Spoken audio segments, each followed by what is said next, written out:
और लंबी आयु सभी जीना चाहते हैं, परंतु मनुष्य एक समय के बाद बूढ़े होकर के मर जाते हैं। फ्रांस की जॉन काल्मा अभी हाल ही में जिनकी मृत्यु हुई है, मरने के समय उनकी उम्र 122 वर्ष थी। तो शरीर में ऐसा कुछ तो बनावट है जो कि उनको सपोर्ट किया और वो काफ़ी लंबे समय तक जीवित रहे। विश्व के कई लेबोरेटरी में इस बात पे काफ़ी ज़्यादा रिसर्च हो रहा है कि मनुष्य की आयु को कैसे बढ़ाया जाए। आज हम इस वीडियो लेक्चर में जानेंगे कि आयु को कैसे बढ़ाया जा सकता है और इसके क्या क्या संभावनाएं हैं। बहुत सारे एजिंग रिसर्च सेंटर पे ये जानकारी जुटाई जा रही है कि जब हम बूढ़े होते हैं तो ज़्यादा बीमार होने लगते हैं, और जब आप बीमार पड़ते हैं तो शरीर के अंदर बहुत सारे सेल्स और टिश्यूज जो हैं वो क्षतिग्रस्त हो जाते हैं। हालांकि आपका जो रिपेयर मैकेनिज्म है बॉडी के अंदर, वो उसको बहुत हद तक रिपेयर करने में सक्सेस होता है, लेकिन 100% रिपेयर नहीं हो पाता है। इससे अगर 150 साल पहले की बात करें तो मनुष्य की जो औसत आयु थी वो लगभग 40 साल तक थी। क्यों? क्योंकि उस समय साइंस इतना एडवांस नहीं था और बहुत छोटी छोटी बीमारियों की वजह से भी उनकी मृत्यु हो जाती थी। लेकिन आज के टाइम में 21 सेंचुरी में मनुष्य की जो औसत आयु है वो 70 साल तक है, यानी कि हम 70 ईयर तक जी सकते हैं, क्योंकि साइंस इतना एडवांस हो चुका है कि बहुत सारी बीमारियों की जो रेमेडीज होने चाहिए, जो ट्रीटमेंट होने चाहिए, वो सब वैज्ञानिकों ने पता लगा लिया है और आपको बचाया जा सकता है। लेकिन अभी जो फोकस किया जा रहा है कि मनुष्य की आयु कैसे 100 और 100 से ज़्यादा किया जाए।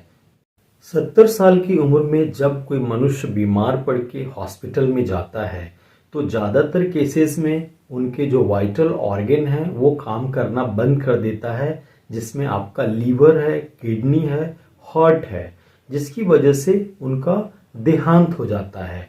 और डॉक्टरों का भी यही मानना है कि एक स्टेज के बाद हमारे पास कोई ऐसा मेडिसिन नहीं होता है जिसको हम देने से पेशेंट को बचा सके। तो यानी कि वहाँ पे जाकर के जो क्लिनिशियन हैं वो हेल्पलेस हो जाते हैं। तो इसका मतलब ये है कि जो आपका वाइटल ऑर्गन है, खास तौर से आपका लीवर, किडनी, हार्ट, इनका अगर रिप्लेसमेंट कर दिया जाए, ज़्यादातर केसेस में इनका फंक्शन बंद होने की वजह से आपकी मृत्यु हो जाती है। तो अगर इनका रिप्लेसमेंट कर दिया जाए, यानी कि जो खराब हो गए हैं, क्षतिग्रस्त हो गए हैं, काम करना बंद कर दिए हैं, उसके जगह पे अगर नया लगा दिया जाए तो जो ह्यूमन बॉडी डेथ की तरफ प्रोसीड कर रहा है उसको बचाया जा सकता है। और इसके लिए जो ऑर्गन्स हैं आपके, उसका 3 डायमेंशनल प्रिंट लिया गया है कि कैसे उस लीवर या किडनी या हार्ट का एकदम से एक्यूरेट कॉपी लेबोरेटरी में बना करके रेडी रखा जाए, और जो भी लोग इस स्टेज में आ गए हैं जिनका ये फंक्शन करना बंद कर दिया है उसको इम्प्लांट कर दिया जाए और फिर से आपकी आयु को बढ़ाई जा सकती है। दूसरा है आपका माइक्रोबायोम्स है। मनुष्य की आयु जैसे जैसे बढ़ती जाती है वैसे वैसे उसके शरीर के बाहर और अंदर जो गुड बैक्टीरिया है उसका लेवल घटते जाता है। इसको हम लोग माइक्रोबायोम्स कहते हैं। ये माइक्रोबायोम्स आपके बॉडी को प्रोटेक्ट करता है। जैसा कि आप जानते हैं कि आपके इंटेस्टाइन में एक गुड बैक्टीरिया पाया जाता है जिसको कि हम लोग लैक्टोबैसिलाई कहते हैं। ये लैक्टोबैसिलाई आपके बॉडी के अंदर एंजाइम्स के सिक्रीशंस में सहायता करती है और आपके पाचन क्रिया को बनाए रखती है। इसी तरह शरीर के बाहरी आवरण में भी बहुत सारे ऐसे माइक्रोब्स होते हैं जो आपको प्रोटेक्शन देता है। लेकिन जैसे जैसे आपकी आयु बढ़ती है ये माइक्रोबायोम्स का लेवल भी घटता जाता है। तो अभी वैज्ञानिकों ने ये पता लगाया कि क्या लेबोरेटरी में माइक्रोबायोम्स को बना करके फिर से दोबारा इम्प्लांट अगर कर दिया जाए शरीर के अंदर तो क्या ये काम करना शुरू कर सकता है। इसके लिए उन्होंने एक एक्सपेरिमेंट करके देखा।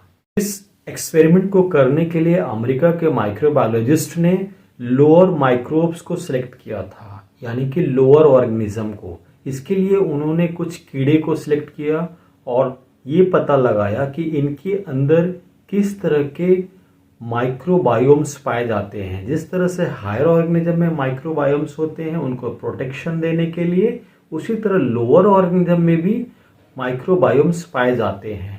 लेबोरेटरी के अंदर कीड़ों में पाए जाने वाले बैक्टीरिया जो कि वहाँ पे माइक्रोबायोम्स का रोल प्ले कर रहे थे, उनका स्टॉक तैयार किया गया। फिर इस स्टॉक को कीड़ों के वैसे समूह में डाला गया जो अपनी आधी जिंदगी पूरी कर चुके थे, और फिर उसके बाद ये एक्सपेरिमेंट करके देखा गया कि वो उनकी जो आधी जिंदगी बची हुई थी वो और कितने समय तक जीवित रह सकते हैं। तो आप इसको ऐसे समझिए कि कीड़ों का कोई एक ऐसा समूह जिनकी औसत आयु 20 डेज थी और वो 10 डेज कंप्लीट कर चुके थे, तो यानी कि उनका रेस्ट एज जो था बचा 10 डेज था। लेकिन ये जो माइक्रोबायोम्स का पूरा एक कंप्लीट स्टॉक उनके अंदर दिया गया, तो उनकी आयु जो 10 डेज रेस्ट बची हुई थी वो 15 डेज तक जीवित रहते हैं। इससे ये पता चलता है कि अगर हम माइक्रोबायोम्स का लेबोरेटरी में कल्टीवेट करके ह्यूमन बॉडी के अंदर फिर से इनकॉर्पोरेट कर दें जो भी आपका इंटरनल और एक्सटर्नल माइक्रोबायोम्स है, तो हायर ऑर्गेनिज्म में भी इस तरह के चेंजेस आ सकते हैं। लोअर ऑर्गेनिज्म में ये सक्सेसफुली एक्सपेरिमेंट रिजल्ट आने के बाद जो वैज्ञानिकों का समूह था उन लोगों ने अब इसको हायर ऑर्गेनिज्म पे ट्रायल करना शुरू किया है, क्योंकि मनुष्य के अंदर भी जैसे जैसे एजिंग होता है तो उसके शरीर के अंदर का जो माइक्रोबायोम्स है और बाहर का, इनकी भी संख्या घटने लगती है और प्रोटेक्शन नहीं होने की वजह से बूढ़े शरीर बहुत ज़्यादा बीमार होने लगते हैं। तीसरा है आपका एजिंग का कारण डिफिशियंसी ऑफ टेलोमेरेज एंजाइम। इसको आप ऐसे समझिए कि सेल के अंदर जो क्रोमोसोम है, जैसे जैसे आपके एजिंग होते हैं वैसे वैसे क्रोमोसोम का जो निचला पोर्शन है, टेल पार्ट, जिसको कि हम लोग टेलोमियर कहते हैं, ये टेलोमियर का डीजनरेशन होना शुरू हो जाता है। और ये इसलिए होता है क्योंकि बॉडी के अंदर जो सेल्स हैं, उस सेल्स के अंदर जो टेलोमेरेज एंजाइम है, उस एंजाइम की डिफिशियंसी होने लगती है, और डिफिशियंसी ऑफ टेलोमेरेज एंजाइम की वजह से टेलोमेयर जो डीजनरेट होता है वो रिपेयर नहीं हो पाता है। तो इस वजह से आपके एजिंग जो है बहुत तेजी से बढ़ने लगते हैं। अभी साइंस की न्यू टेक्नोलॉजी ने लेबोरेटरी के अंदर टेलोमेरेज एंजाइम को बनाने की प्रक्रिया शुरू की है, और अगर हम लैब के अंदर टेलोमेरेज एंजाइम बना सकने में सक्षम हो जाएंगे तो आपके सेल्स के अंदर ये टेलोमेरेज एंजाइम बाहर से दिया जा सकता है, जिसके वजह से आपका जो टेलोमेयर, क्रोमोसोम का टेलोमेयर जो डीजनरेट कर रहा है उसको डीजनरेशन से बचाया जा सकता है। नेक्स्ट है आपका सेल्स है।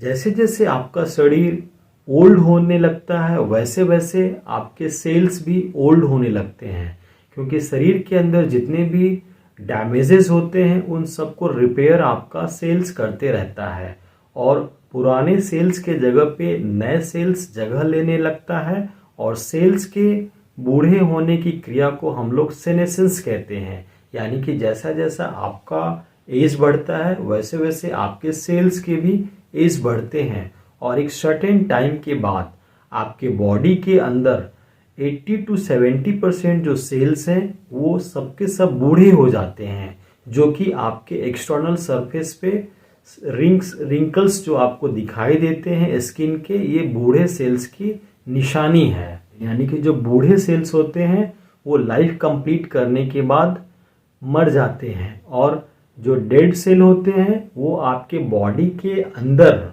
या बाहर का हो वो वहीं पे पड़े रहते हैं, और शरीर के अंदर जो ओल्ड सेल्स होते हैं वो क्या करते हैं कि टॉक्सिक रिलीज करते हैं, और ये जो टॉक्सिन रिलीज होता है ये बगल में जो उनके हेल्दी सेल्स अगर हैं उनके ऊपर भी ये इफेक्ट करता है। तो इस तरह से ओल्ड सेल्स का जो बंडल होता है, यानी कि जो आपके शरीर के अंदर एक बंच तैयार करता है, वो बाकी दूसरे हेल्दी सेल्स को भी डैमेज करते हैं। तो इस वजह से कि आप देखते होंगे कि जो ओल्ड एज पर्सन है वो बहुत तेजी से उनका जो शरीर जो है वो डिटोरिएट करने लगता है। आफ्टर 60-70 बहुत तेजी से डिटोरिएट करता है, क्योंकि ओल्ड सेल्स क्या करते हैं, एक्यूमुलेट करते करते टॉक्सिन रिलीज कर रहा है और दूसरे हेल्दी सेल्स को अफेक्ट कर रहा है।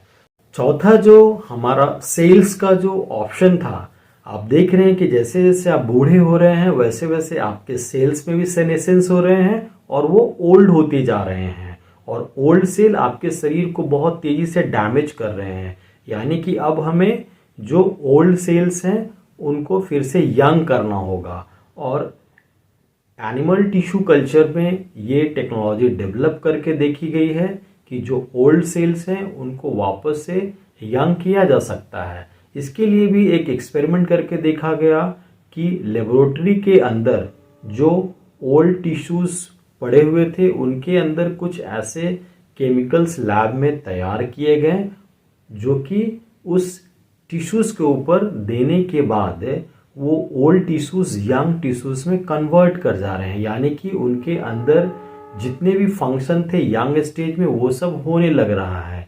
तो ये जो टिश्यू जो रिपेयर किया गया लेबोरेटरी के अंदर, ओल्ड टिश्यूज को यंग टिश्यूज में कन्वर्ट कर दिया गया। अब क्या होगा कि जो ओल्ड पर्सन है उनके ओल्ड टिश्यू को निकाल करके यंग टिश्यूज को वहां पे पेस्ट किया जाएगा। तो इस तरह से आपके सेल्स के लाइफ को एनहांस किया जा सकता है और ओवरऑल आपके लाइफ को बढ़ाया जा सकता है। साइंटिस्ट का ऐसा मानना है कि अभी जो एवरेज लाइफ है उसमें अप्रॉक्स 30-40% इंक्रीज किया जा सकता है। यानी कि एक इंसान की औसत आयु 135 ईयर तक की जा सकती है। तो आने वाले टाइम में ये जो आपका 3-4 पॉइंट है इस पे अगर लेबोरेटरी में जिस रफ्तार से रिसर्च हो रहा है और इसके आउटकम्स आने लगेंगे तो इंसानों की आयु को बढ़ाई जा सकती है। Thank you for joining us.